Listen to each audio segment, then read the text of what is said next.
Welcome to the Boone Podcast. I'm Bret Boone, and today on the program, I sit down with an all-star and a World Series champion. I sacrificed a lot to come to New York. I wanted to be a part of something special. He made me a better player, a better person. Roy Halladay is my guy, man. He was tough. Hey, welcome, everybody. It's time for Turning Two with Booney here on the Bret Boone Podcast. I'm Rich Rare from the Infinity Sports Network. That, of course, is Bret Boone. Hey, nice shirt.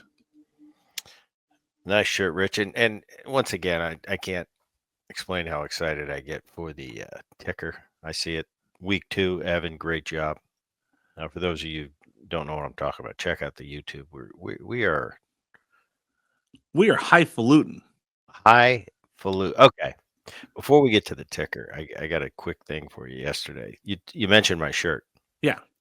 So occasionally I wear the Bret Boone Podcast shirt out. So yesterday I'm at the mailbox. It's a postal corner I use here, right? San Diego area. I pull in, I do my business. I'm sitting in my car, got my dog in the back. We're going to the beach. You and Milo. UPS truck is behind me. They've got some business they're doing at the postal corner. So this parking lot is very congested. So I understand. Hey, they're trying to get their stuff done. I'm in my car. I'm not in a hurry. So I see the UPS guy. He's kind of giving me that look like I'm frustrated with my partner because he's blocking you in right now. And I kind of go, listen, I understand. He goes, hey, we're going to get it out of here in 30 seconds. I said, no problem. I have a Boone shirt on. Right. The Bret Boone Podcast shirt. He walks by my window, stares at me. My window's down. And I'm telling him, hey, don't worry about it, man. Appreciate you moving the car. And he goes, Bret Boone Podcast. He goes, I've listened to a bunch of episodes. He said, I like it. He said, I'm a big fan. I'm a big Yankee fan. And he had a twinge of an accent. Right. He goes, I like Aaron. And he goes, I really like Aaron Judge. And he's talking about the team. And he asked me, but he had no clue that it was you. That it was me. So as I get older, it's funny. I was telling my wife, I said, that's like the second time with my shirt on. People have come up to me, and I thought they were messing with me. Right. But he really had no clue. And I was just sitting there looking at him like, hey, man, am I getting that old? Yes. That you can't recognize this man on the shirt. So anyway, I thought that was a funny story. That's awesome. And he pulled out. And Did you tell him who you were? No. Well, what? How come the thing that's weird about getting, getting out there, getting a little older, and away from being a player in the game where all baseball fans knew exactly who you were. Faces on television. Oh, sure. Yeah. Are you Bret Boone? Yeah, I'm Bret Boone. Like Savannah told us you couldn't go to Chuck E. Cheese. Right. But as you get a little bit older, it depends. Like if you're in San Diego, just walking around, you have fans, like true baseball fans come up to you, sometimes listen to the podcast, but it's not like it was when you're in your heyday and in your, Gotcha. You're in your late 20s and in the heyday of your career. So you just assume when you're at an event or something that people know who you are. They just know, oh, that's Bret Boone. And I remember when I was during the middle of my career, my dad would always introduce himself to whoever we were talking to. Or an ex-player, when they were in the locker room, would come over to me and say, introduce themselves with their full name and shake my hand. And I would look at him, if it's Ryan Sandberg, and I'm not saying it was Ryan, that's just an example. Ryan, I know who the hell you are, Right. But as you get older, that's what you see older players doing. So they don't make the younger player uncomfortable. Like I know who he, right. But I know who he is. 20 years ago, if I had a Boone shirt on, which I wouldn't have a Boone shirt on. I was going to ask you that. No, shameless. This is shameless. I think these shirts are cool. Right. But it's not something when I was a player I would ever wear. Now you wouldn't wear a Boone jersey to the grocery store? Right. I have a podcast. It's the Bret Boone Podcast shirt. It's new. It's, getting the word out. When you're playing, you don't have to tell people who you are. Sometimes you don't want people to know who you are, depending on how you're swinging the bat. So you go from everybody recognizing everybody knowing who you are. To nobody. So that's in your brain, right? And then when someone comes up to you, especially talking about your show and Right. the Yankees, you just automatically assume, well, they know it's Bret Boone, and then they don't, and, and it's funny. All right, I figure I'd get that out of the way. Okay, so two things. On to my favorite ticker. All right. No, okay, two things. How come you didn't tell him who you were? What if don't you think he earns a Bret Boone podcast t-shirt? No, I don't. I 100% want him to have a Bret Boone podcast t-shirt. Not say stuff like that. I just talked to him. He asked me questions about if I like the Yankees. I said, yeah, I like the Yankees. I said, it's going to be a tough division. And I went through my You did the podcast for him. And I told him, I said, listen, Boston's going to be tough, though. It's going to come down to, I think, those two teams. But the Yankees, they're holding serve so far with Cole and Heel being, and I kind of went into my breakdown of the division with him. And he's like, dude, this guy just mentioned the Yankees. Yeah, he's probably going, hey, like, for a guy that's just a fan of the podcast, that guy really knew what he was talking about. Yeah, or he's thinking, who is this clown that thinks he knows everything about baseball? That's great. Now, what would you have done if he goes, I like Aaron a lot. I think his brother's a jackass, but I like Aaron a lot. Oh, that would have been fun. That would have been awesome. He said, yeah, I didn't like Bret, but I like Aaron. Oh, that would have been fun. And he didn't know it was me. Oh, now right. There would have been a reveal. You remember Jim McKeon, the umpire with the white hair? Yeah. Looked like Naked Gun. We were at one of Riggs' Little League games once, and we were just sitting there talking, just the two of us, about baseball. And some guy looked at him and said, what the hell do you know about baseball? You wouldn't know a strike if it hit you in the face. Well, and I'll guarantee you, he didn't say, oh, don't you know who I am? He just kind of smiled and said, you're right. I said I agree. His strike zone sucked. Yeah, that's the part of being. It's kind of cool to just listen to what people say. Unfiltered. Well, your mom had that, didn't she? Well, I'll give you an example. When you're playing, you're going to have your big fan base. You're going to always have detractors. Everybody has detractors. Sure. You go to another city, they don't like you, the way you walk, the way you talk, whatever. Right. Hey, Booney, we're going to kick your ass tonight. I'll give you an example. A fan screaming at you and might not be very nice to you in the game. If he meets you after the game and you're face to face, he's not going to behave like he did when he's in the crowd with a security guard in between the two of you. Right. He's going to button it up. Just because that's my interactions is my biggest detractors face to face. They're not that big of a detractor. They're still might not like me, but face to face, they usually don't behave that way. That's why I love sometimes to get the unfiltered what version. Do you really think of Bret Boone? Right. Good, bad, and different. It doesn't matter to me. I find it all entertaining, actually. I want my brother with the UPS driver, San Diego. Yeah. Hit us up. What's our email address, Bret? BretBoone10 at Yahoo. BretBoone10 at yahoo.com. If you're listening, send us an email and I'll get you a shirt. And I'll have Bret get you a shirt. What is my catchprise? Listen to the podcast, like and subscribe. What else? Oh, and share. Like, share, and subscribe to the Bret Boone podcast. Subscribe to the Bret. Yeah, do us a favor. Hit us up because I think he deserves a Bret Boone podcast. It is phenomenal. Oh, if that guy reaches out, he'll definitely get one. I'll meet you at the Postal Corner. I'll meet you at the Postal Corner. Your mom probably had that sitting in the stands in Philadelphia or anywhere else. If Bob's scuffling or didn't get hit or struck out, having people scream, "You suck!" and your mom's sitting right there. Absolutely. And it's got to be tough for a mom. Well, first she was a wife. Right. Then she's a mom. Now she's a current mom. That's got to be tough for a mom in general. For us, the guys, especially as we get older, I hear stuff on the radio. I hear stuff in the stands. It doesn't really bother me. Fans will be fans. That's what they've always been. It's never going to change. So it doesn't bother me that much. But I think being a mom is different, and it's different too. I think now Jake's playing minor leagues. But I never really heard any negative. But if somebody were to personally attack him, it'd be interesting how I'd behave when it's your son. Right. So so I've never had a son that was in the big leagues that was subject to just getting waylaid by fans to see how actually I'd think. Because when I was playing, slings and arrows at my dad, I could handle it. I knew that was Right. just part of it. Slings and arrows at Your Aaron, kid? I could handle it. That's my brother. He's a professional. Slings and Right. arrows at me. Who cares? I'm not worried Right. about you. This fans is what makes the world go round. But would at you your do?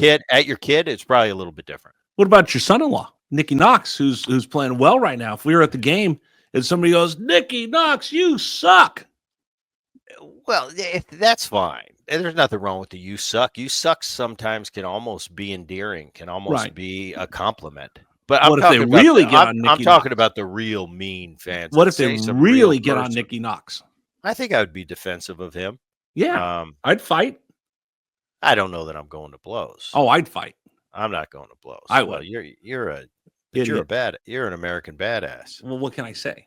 Isn't that was it Kid Rock? Kid Rock? song? Yeah. No, I'd fight. I'd fight somebody. Yeah, I don't really fight. Tell Savannah that if we were at the game and somebody was saying I'm mean too things, old I'd and fight. wise to. I'm too old and wise to fight. One time I was in the ballpark and there was this guy being a jerk to this woman. I mean, just being a jerk. And I hauled off and, got between them and threatened him. I almost got in a fist fight with him. I was working for a team at the time. It's security ended up escorting the guy out because he was in my face. I didn't know who the women were. I just didn't see. I just saw some guy accosting women. So I stuck my nose in there where it didn't belong. And I go down to the clubhouse after the game. Yeah. And a couple of the players walk up and go, "Hey, thanks for standing up for my wife." I go, What? That was my wife that the fan was accosting and was saying something horrible about me. And my wife took offense to it. And then he started in on her and you stepped in and kept the two of them apart and defended my wife. So thank you. Like, yeah, that was me. That's exactly. I knew what I was doing. Well, I mean, now that's warranted. That's different. Right. Than a woman getting accosted in public. I'm talking about a fight from a perspective of I'm not getting into a fight because a fan doesn't like me, doesn't like a family member of mine, and thinks I stink and stunk, and my Aaron stinks and my dad stinks. I'm not getting into a fight over that. Now you talk about real life stuff where lives are on the line and you need to step in. Well, now that's a different genre where the Then human you throw element- down. Then the human element takes Right. over. It depends how dangerous and important it was for somebody to step in. But no, over words. No, I walk around looking for somebody to fight. I'm too old and wise to get in fights these days over words. I'm looking for somebody. Well, I used to be like that. I used to like people to cut when they cut. Well, something happened in traffic, Right. And they flip you the bird and speed off. I used to like to chase them. And No, I just won't kinda- do that. They might have a gun. Well, just let them know that I didn't let that, and sometimes it's a twerp that did it. It's like a Twitter guy that Right. slings and arrows on Twitter. It's like, you always hear about tough keyboard warriors or whatever Right. the hell. Not that I was going to do anything. I just like to kind of You realize Sue Boone's going put a to little chastise. put a little fear in you. Your mom's going to chastise both of us for this conversation. Yeah. Well, Yeah. mom still is affected. If she's Right. listening, she hears bad stuff about her kids, me or Aaron. Matthew. It bugs her. It bugs her. So she's a defensive mom, and I'll tell her, don't listen to sports radio. No, don't And say. you don't have to deal I'm with it. working this weekend. Do not say that. Well, if you're family members and you have a loved one that is constantly on the hot seat, I suggest you don't listen. Everybody else tune in to Rich on Infinity Sports. Yes, that's right. Saturday afternoon, 12 o'clock noon for 5 hours. Are you using my platform to promote yourself? I promote you every single stinking day on the radio All right, network. all right. I guess I can give you Okay. a sound bite. All And right, again, what do we got? email us, UPS guy. You can get a shirt. You got it. Okay. Yankees do it not once, but twice. Back Amazing. to back home runs to start a game. Second time they've done it this year. That's the first time that's ever happened in the history of Major League Baseball. React. It's amazing because they go back to back to back, and then I think yesterday Goldschmidt made it out, and then Bellinger went deep, so they had 4 in the first inning. What's weird about that? I'm watching so many different games throughout the week, depending on who I'm going to talk to that week. So I'm always dabbling in games, an inning here, a couple innings here, a certain guy. DeGrom's pitching last night. I want to see how Jason DeGrom's coming, and without missing a year, being when he left, probably arguably the best pitcher in baseball. I want to see how he's coming along after Tommy John. So I'll pop into the Texas game for a couple innings. I always keep my eye on the Mariners. You got a W. Padres. Oh, he was, I think 5 and a third, no runs. He was electric. He's getting better. So I always bounce around the sports package and find out games. And then I'll check in on the Yankees, see how they're doing. I'll check in on the Mets. But both times I checked in to the Yankee game, both games this year where they hit 3 home runs in the first inning. Both times I tuned in and it was like 4-0, and I didn't know what happened. So I didn't see any of it. That's what I was at dinner last night. Yeah, so both games it happened. Usually the little man will call me. Stoltz will call me if something big happens like that. They did it again. Pretty amazing though. Pretty amazing. Yeah. Who's the best team in New York? Best team in New York. Man, that's tough.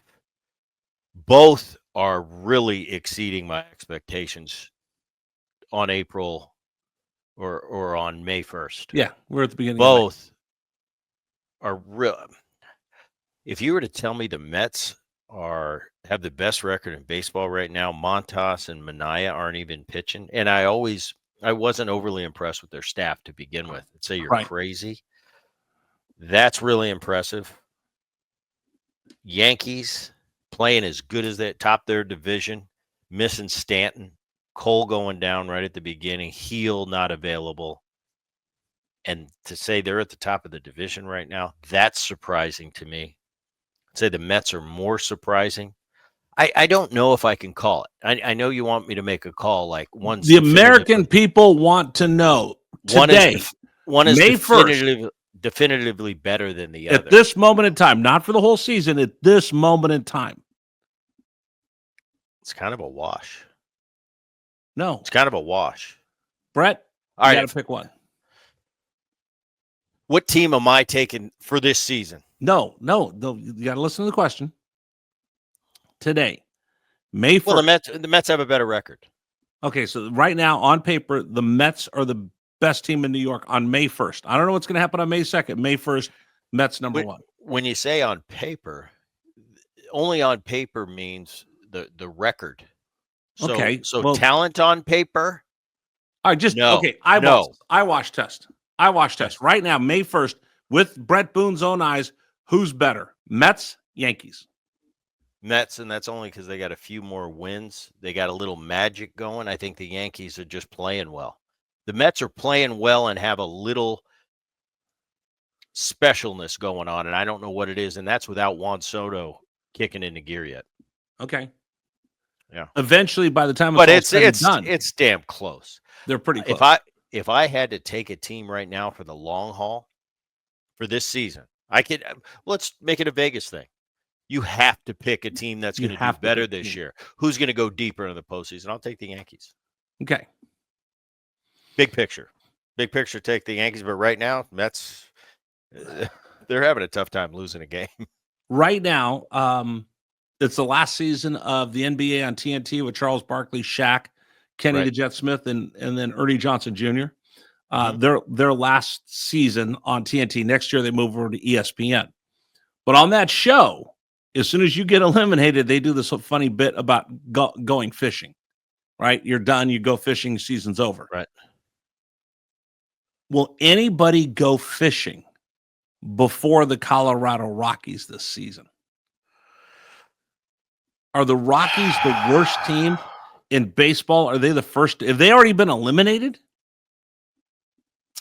I think,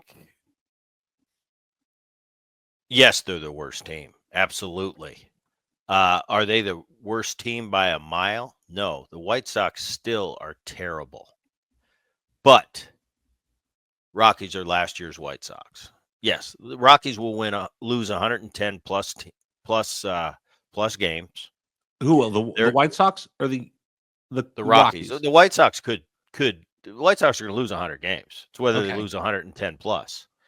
But yeah, the Rockies are going to lose 110 plus games. Buddy Black, man, he's been doing this a long time, and there's nothing he can really do about it. And you look at the ball. You know, I was looking at the Rockies numbers just because they only have 4 wins, and that's amazing. 4. Um, You have to be a special kind of bad to have 4 wins this late. Offensively, average wise, they're last in the National League. Home runs, they're 11 out of 15. OPS, they're either last or second to last. This is a big one, too. Defense, they're last. Pitching, they're last. Now, you can say, well, the ballpark, it's tough to pitch good there and you're the home team. I agree with that. But that being said, then you shouldn't be last in average. So you can't have it both ways. So you're last in average offensively and arguably the best place to hit. Right. And you're last in pitching, which is an excuse. So anyway, you're last. The only positive I can see. Bret, they are 1-14 on the road. Well, I'm looking for positives, man. I'm looking for yeah, but that has nothing to do with it. The roads, playing in Colorado is a weird thing to do because as hitters, you get used to the ball not breaking as much. The two seamers don't, the sliders don't slide as much. The spin rate's down. Ballpark's very spacious. Everything falls in front of you. Right. If you get up, it keeps carrying. So everything is a positive as a hitter. You go on the road when you're a Colorado Rocky. You're used to it's a little shell shock because now the breaking balls are sharper. The two seamers break more. The ball doesn't carry. The fields aren't as big. So you've really got to be disciplined mentally. It's the same with pitching. Pitching in Colorado, you've really got to buckle down mentally as a pitcher and go, I know I'm going to be probably at least a point higher on my ERA. Everything's not going to be as sharp. And they can't wait to get on the road because their ball's going to move more. Their spin rate's going to be higher. So it's a catch-22 being a Rocky. It's a very mental thing that I think the right player has to play there. But there's been so much negative said about the Rockies so far. The only positive I can find is their bullpen's not bad, especially pitching in that park. Their bullpen is not bad. Middle of the pack, I would say they're in the better half of the National League when you're comparing bullpens. That's the only positive thing. The run differential is -78. Yeah, they're terrible. And they make, if you watch the game, I watched the game yesterday, played the Braves. It's amazing how many mistakes they make. Little mistakes, like lack of communications between the center fielder and the left fielder, lack of communication between the shortstop, second baseman, and right fielder. Just making little not only physical errors, but mental errors. Right. It's like I'm watching a AAA team. And I don't want to be too hard on them because they're big leaguers and I want to give them that respect, but they're bad. Period. They stink. In AAA, they're a little bit more inconsistent because they're not big leaguers. Here, I mean, they're big leaguers, but gosh, it's so hard. You've never played on a really bad team, have you? Yes, I have. Where'd you play? On a Padre team in 2000. We were pretty good. We were pretty formidable offensively. We just didn't pitch much. Right, last place. Oh, not bad like this. Right. I've been around teams like this. Not too many people have ever been on. When you lose 100 games in the big leagues, that's headlines. That's not supposed to happen. Lose 100 games. So that's a big deal. I don't think I was ever on a 100-loss team. I was on some tough teams. 96, 97 in Cincinnati, we weren't very good. 2000, I played for the Padres. I had a great time that year, but we weren't very good. Last place, far from a 100-loss team. Right. But we weren't good. At the end of my career, 04, especially 05 Mariners, we weren't very good at all. So, yes, I've had my share of been on some really good teams, and I've been on some not so good teams. I've worked for some bad teams. Tampa Bay, Oakland, 100-loss. I remember It's tough. Yeah. You got to find a reason to get up in the morning and come to work. Well, not only the players, but everybody involved. People don't really think about. It's depressing. The people behind the scenes, the PR people, guys like we're doing your job. You've got to find a way each and every day talking to that audience to give them some hope to.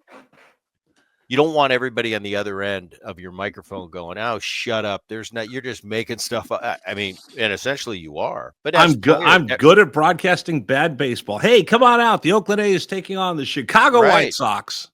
And as players, you've got to find a way to get up and a reason to come to the ballpark when you know there's no hope of winning. Your last place. You're not going to the postseason. You've known that for months. What can I do today that's going to be positive? You gotta be mentally tough and find a way. And sometimes you got to get selfish. Is it about, Yes. well, my goal this year, I got to drive in this many runs To get paid. do I have to hit this? I never thought in terms of home runs, because that, for me, that doesn't work. Home runs come with good at bats. So I never thought of this many home runs, but I always thought, I was thinking average, and I was always thinking RBIs, because in our day, that's what was the most important. Would you drive in? So I was always thinking like that. Defensively, I can always bring it defensively. There's never an excuse not to bring my glove to the field. Offense goes up and down, years are up and down team wise, but the one thing that should be a constant, always should be, no excuse, is your defense. So when I was around those bad teams, I've been around some good teams, and you'd always see them. They'd find a way to win. They never thought they were out of a ball game. Your Seattle Mariner team thought that we're never out of a game. You've told me that before. When you're around bad teams, you're just waiting for the other shoe to drop. You can have a 10-run lead, and somehow we're going to mess this up and lose. You're just waiting for that moment that the brakes go against you, and then everybody just goes, and they let down, and then the floodgates open up. Victim mentality. 100%. And it gets real. It's contagious. It's contagious, and you gotta squash it. And like I said, you gotta find. It's not a way. easy to do. A lot of times you got to reset. You go Right. from April, you go to May, you go to June. I mean, this is a good time for a team like the Rockies. You're flipping the calendar here. All right, we're into May. All right, I can't do anything about that. What's our goal for May? What's done is done. I actually thought about what can I do going forward. I actually thought about you doing the radio show the other day. I just had a bad open to the radio show, and I had to stepped out of the studio for a minute, took a deep breath, thought of Bret Boone and making adjustments pitch to pitch. So I said, all right, I'm leaving this bad segment in here. I'm walking back in the studio.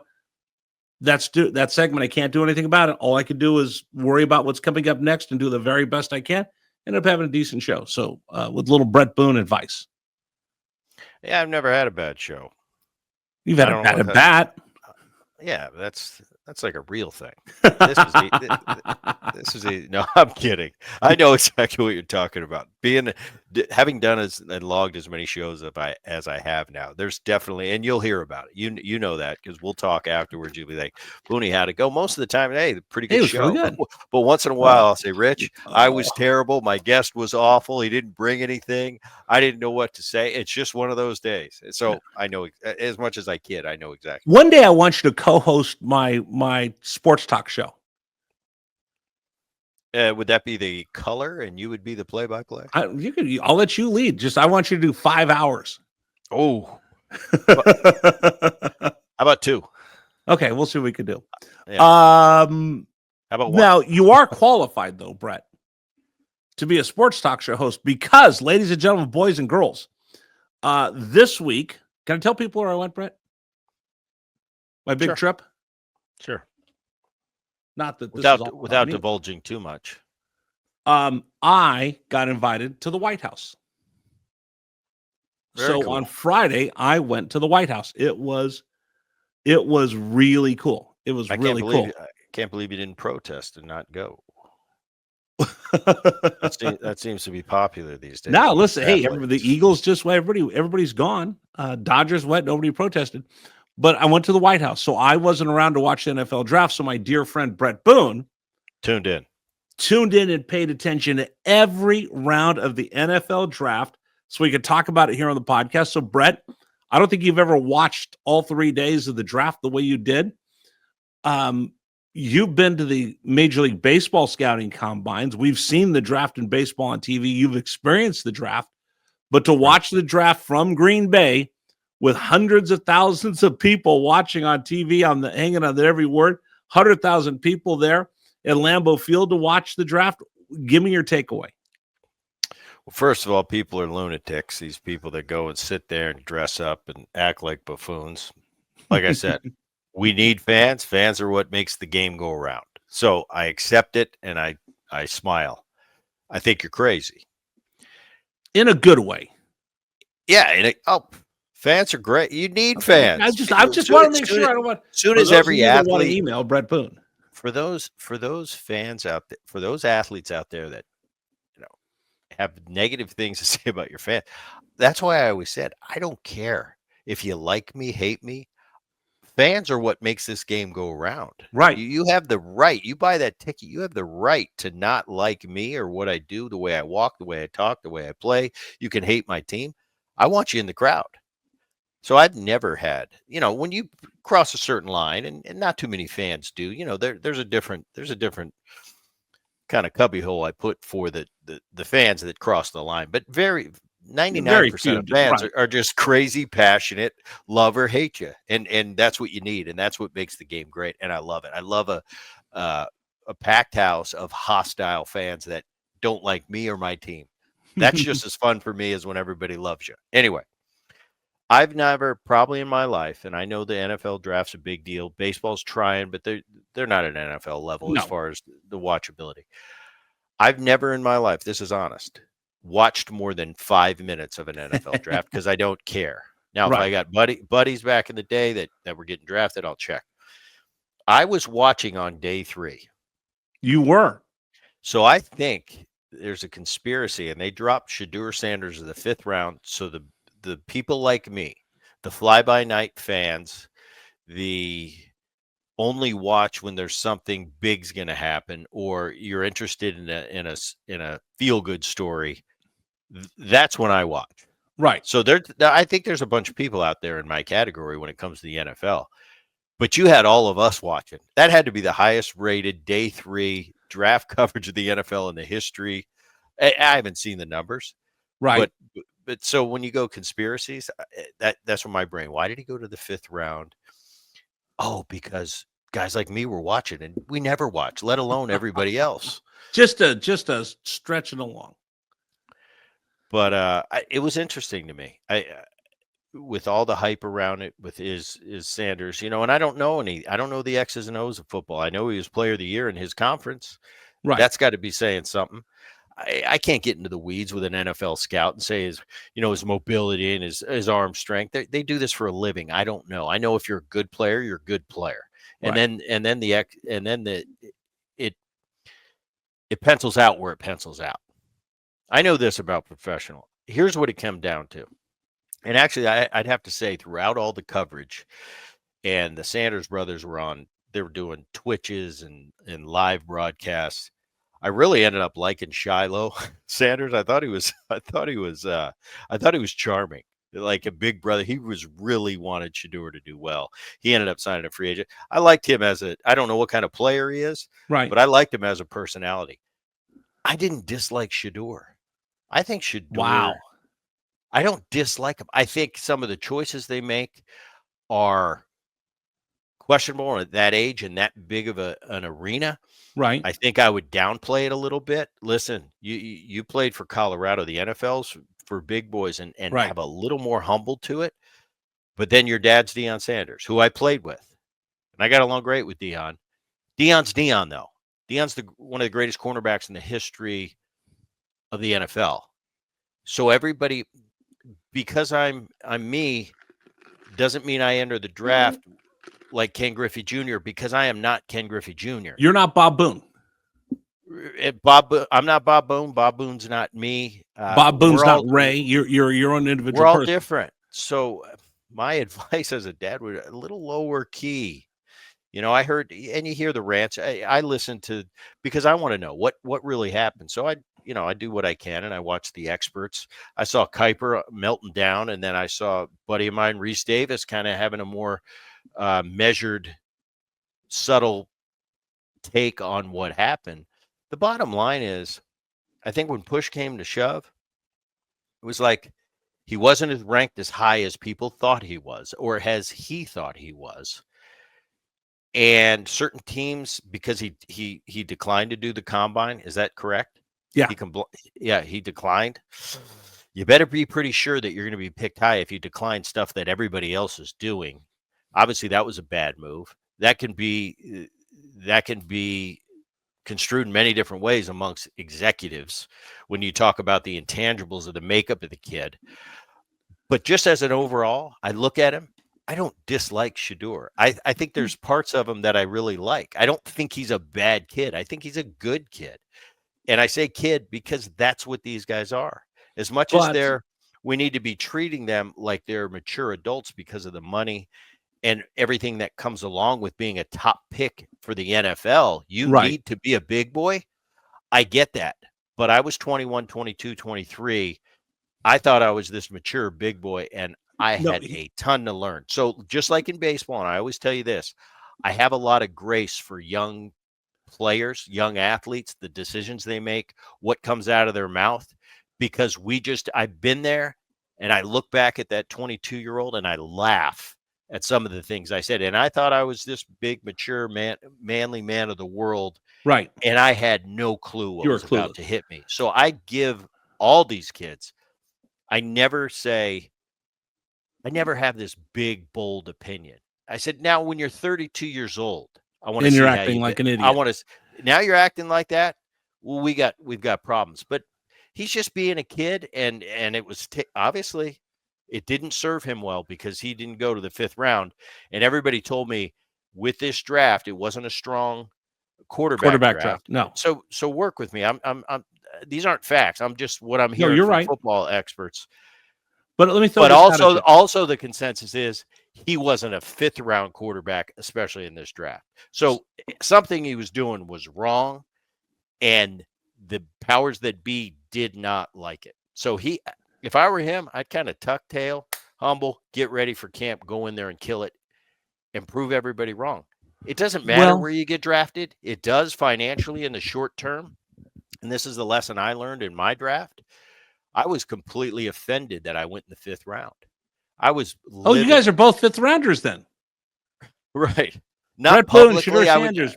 Publicly, I would never. It was a different time then. We didn't have social media. Okay, we didn't but have instant hold on. reaction. Okay, I got to ask you this. But you're either good or you're not. You can either play or you can't. So you're either going to have a long NFL career or you're not. In the short term, you lost out on some cash. I wish. Okay, that was the longest-winded. Yeah, way too in long. a circle answer in the world. Yeah, no. And you were Derek Jeter, just walked in circles. Right. No, I agree. Okay, so I'm a fish out of water in the NFL. No. I'm gonna take and run with you here. You ready? You powdered after the draft. Oh, absolutely. You were a big baby. Privately, you were a big baby. But correct. Public, private. You powdered after the draft. You're a big baby. What'd your dad say? What are you going to do? Change the draft? Let me call the powers that be, Bret, and let's see if we can redraft. Mocking me. Right. Is that really, is that kind of Bob? Would Bob mock you like that, or was that completely out of? No, that was him. That was him? Because life lessons that I learned through my dad is, listen, you can only control what you can control. Bret, you did everything you can. You're ready for the draft. You didn't get picked where you thought you were going to get picked. You didn't get picked 29th like USA Today had you ranked. What are you going to do? Okay. It's out of your control. And as life went on, it was a great lesson for me because the draft is not that important in the big picture. Short term, really important. Signing bonus, all that stuff. But long term, you either can play and you're going to be a stud in the NFL for a lot of years, or you're going to get fired and you're going to go out into the real world. What would Bret Boone have been like if he was driving a Bugatti at that time and had iced out jewelry and was already worth $15 million, and you get dropped down to the 5th round and embarrassed? See, here's the difference. And unfortunately, Shedeur's not going to be the first. Is we're paying these kids all this money in NIL, and they're making more than NFL players. They have a certain expectation. Bret, you're not the same person you were when you were broke, were you? That's a good point. No, the NIL thing is a real good point. How the landscape has They've changed. already had it made. They're not hungry. They're Right. not willing to be humble. And that's what I heard. You hear the stories about him going into the interviews where I hear he didn't do so well. And it was kind of like, listen, I'm here to change the culture and you got to get on board with my program. The NFL's looking at you like, who are you to tell me that? I didn't like the Eli comparisons. Once again, I'm not my father. I'm not Ken Griffey. Ken Griffey's not me. My dad's not me. I'm not him. Shedeur, you're not Eli, and Eli isn't you. Different circumstances. So, but one net doesn't fit over everybody. How does your attitude change when you already have money in the bank? When you're young, so your dad told you, Bret, what do you want to do? You want us to hold the draft again? Shut up, go play, get to work, and if you do well, you can get a chance to get AA. Then you get paid in the big leagues. So you were hungrier because you were embarrassed and you didn't have a bunch of cash in your pocket. But the difference is. Well, back then, the difference would have been I signed for 90,000. It would have been 200,000. Okay, so now it wasn't life-changing different. Now, if you already had money in the bank and you already had that lifestyle, and you already acted like a big leaguer, how would you well, the go into the draft? The difference is the only way you can compare it, and it's really there's nothing that really exists because NIL for baseball players isn't like what it is for football players. But all I can say is, let's just say for argument's sake, I was at the University of Southern California and they were paying me $2 million a year in NIL, which would never happen. But let's just say for this argument, it happened. Right. I go to the draft. I have an attitude like, well, because I'm making $2 million. I'm already a millionaire, bro. Bruh, I'm already a millionaire. No chance I would behave like that because I would know all those big leaguers where I'm trying to make it. That's the real level. The college is a joke compared to the major league baseball. I want those people in the big leagues to respect me. I want my peers to respect me. I would know that I've done it at the college level, but I've still got a lot to prove. So even me, who was very brazen and very confident as a kid, I'm going into those interviews. I'm going to respect the hell out of the highest level, and that's major. Now, if you are Bret Boone playing at USC in this fantasy world of ours, you're making $14 million a year, and 50,000 people are showing up to see you play at Dado Field, and you have all the trappings of a big leaguer and none of the responsibilities. How would you act? But I know the big leaguers are looking at me laughing, like, "Oh, college boy with an aluminum bat." Screw you! I'm making more money than a big leaguer. What do I care what a big leaguer thinks? I'm making 14. I'm making more than you, bro. Rich. I'm making more than you, bro. Back then. This is this fantasy world though. I'm trying to get you to step into shoes like that. Well, I'm already making 14 million, bro. What do I need to prove to anybody? I am blessed for the money I've been able to make being a Major League Baseball player. Not one day of my life did I ever think about making money. Didn't care. No. I wanted to make a mark and have a career in the big leagues and follow my family footsteps. Money had nothing to do with anything. I get it, 100%. Nothing. But what I'm saying is these kids coming out of college now, out of football, college basketball programs are making as much. Well, then just play in college forever, make the NIL money, and move on with your life. I told you there was that court lawsuit. Case. Yeah. So I think Shedeur is just the tip of the iceberg. We're going to see more kids showing up like, bro, I already got 2 Bugattis and look at all this ice I got. And it's going to depend on the individual. What are we playing for? Are you playing to make your mark and want to play against the best of the best and be able to stand up to the best of the best and hang and one day be able to look back and go, I played against him and I was as good as him and I did this and I did that. That's why we play, not for the money. The money is after and it depends. It also depends on whether you had money growing up or not. True. No, I'm not going to sit here and act like I grew up in this. Tough. Right. But that being said, Bob Boone didn't. It's all relative, right? Bob Boone's a salt. He didn't treat me like he was in the big leagues. Right. I never wanted for anything. I had everything I needed, But I wasn't that guy either. For his 16th birthday, they got a brand new BMW. Sure. I had to go to the auction, put up half my money because that's how my dad was. And I Right. think No, it served well over time. and that's why you, Maddie, and Arnie are the way they are. Last question for you. Did you see this, the prank call against versus Shedeur Sanders? And then I saw the apology. What would you do if what that are was you one? thinking? What would you do if that was your kid? Because you've got kids. Well, you got to think about his father. So let me set this up. Who's employed in the NFL? So the defensive coach with the Atlanta Falcons had the phone number for Shedeur Sanders on a iPad, and it's a brand new burner phone that they bought just for the event. Nobody else had it except for NFL teams.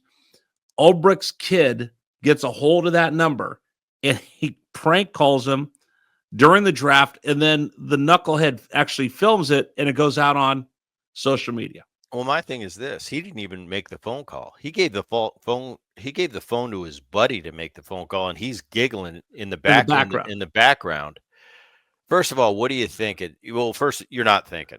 No, because you're not thinking about your father, the repercussions, how bad you're going to make the family. So, what would look. you do if Isaiah or Judah had done that? Well, when you're, I'm going to be, because it's not beyond the raw. Listen, I love your kids. I'm going to be as pissed as you can possibly do as a father. There's going to be some financial repercussions for their college per diem. Cost the family $100,000. He got fined $100,000. Team $250,000. They're going to share in that, but like I'm learning as a father, there's only so much you can do. There's consequences, and give them the heaviest consequences they could have for the action. I think make the action match. I'm not this overly disciplined father, but I think the action or the discipline should match the act. That is just, what are you thinking? What are you possibly thinking? I know you're 20. I know you're in college. I know you're a knucklehead. We all are. Funny. What are you? And it was hilarious when they went, oh, they're going. In today's era, it's different too.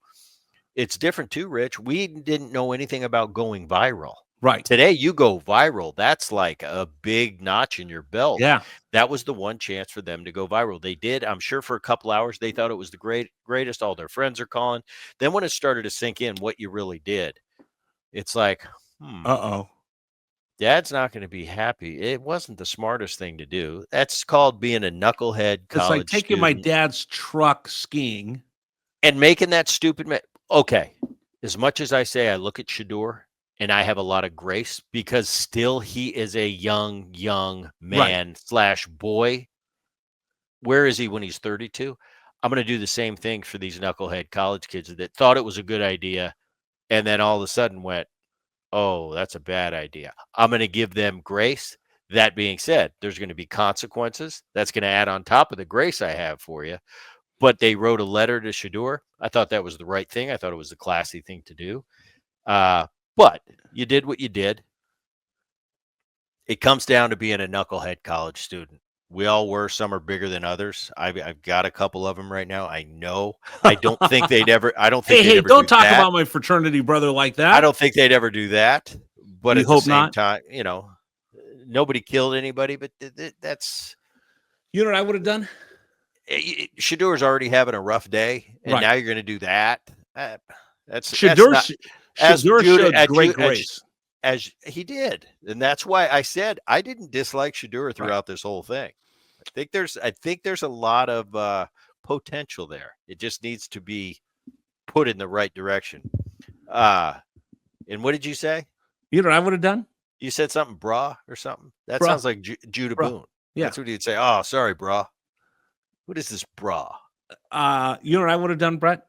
I would have flown him to the Sanders house and made him apologize face to face to Dion. Or you would have made him earn the money to buy the plane ticket to fly there. Yeah. And but you that would have been the right thing. I did that with Riggs once. Riggs, little kid playing Little League first game. We went to go eat with a bunch of families, and I found out that one of the kids said, hey, if you lie to the attendant, you lie to the waitress, they'll give you free quarters. We can play video games. So I gave him $5. He's playing video games. I go, wow, that $5 lasted a lot. And he goes, no, Daddy, if you tell the woman the machine ate your quarters, you could play for free. I said, what? And he explained to me. I go, no, you're stealing from her. I said, go to your room. And I called him back to the restaurant the next day. It wasn't the same waitress, but I said, hey, I need to teach him a lesson. And she said, I can't do that, sir. I said, listen, I will tip you. Just stand there and look and tell him you're disappointed in him. Would you give her $1? I ended up having to give her $50 to get her to stand there because he was crying, he was bawling his eyes out, embarrassed. But I taught him right from wrong. Yeah, no, it's and this life, we take it too serious, and with all the things going on in the world, and this thing for Shedeur, that wasn't the biggest crime of the century, but man, this guy's having a rough day. You're going to rain on his parade. I mean, having a number that nobody has. I thought it was very. It was just a poor choice. It was. It's a what's up, brah? Hey, brah. The guys Hey, that brah. say brah. It was a brah move. That's what it was. Again, Bret Boone took his dad's. You took your dad's truck. Yeah. Oh, Took the your dad's Bronco? truck skiing and Oh, it broke. I got it. Yeah. Oh, and yeah, lied. This. Oh, I Rich was, Herrera had a party at his house. Gave somebody keys to have a party at my mom and dad's house, and I wasn't there. We've all done stupid things. So oh, we didn't have the internet to keep tabs on it. You know, now Yes. we just have stories. These kids today have footage. That's the difference. Yeah, that's why we're not in as trouble. cool as cool as the technology is. Oh no, don't want anything to do dangerous. with it. It's dangerous. All right, that's All right. going to do it for the Bret Boone podcast. Thanks for joining us, everybody. Booty, I'll catch up with you. You got it. All right, see you, everybody.